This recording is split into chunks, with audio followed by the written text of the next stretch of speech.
Today, let us talk specifically about cravings. And what is a craving?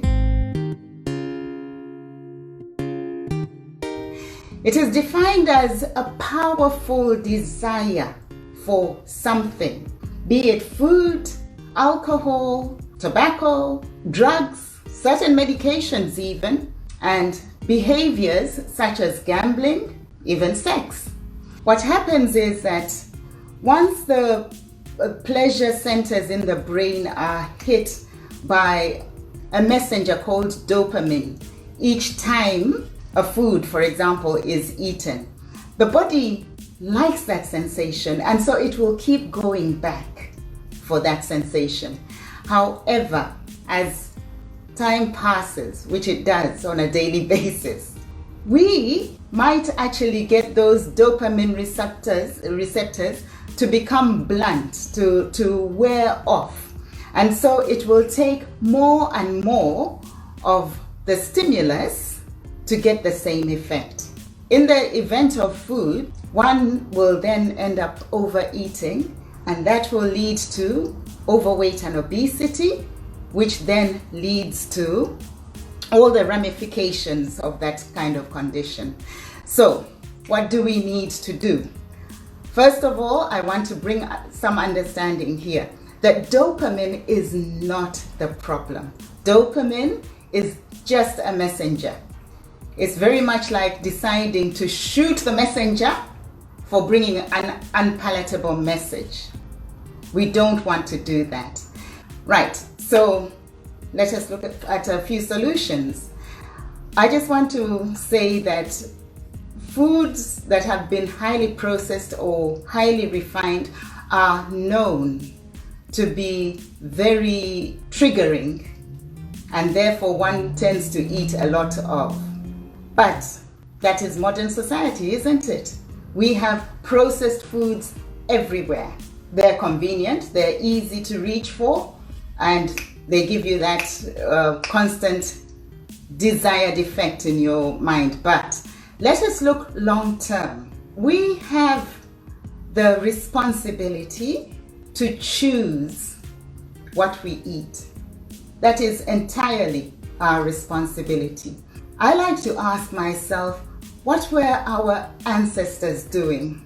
What were they eating? Because long ago there were no refined carbohydrates and sugars.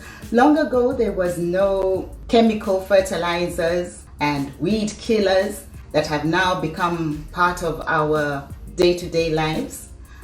And as a result of that, if we can all resolve to consider what worked then and bring it to our daily lives, I'm sure we'll be much healthier.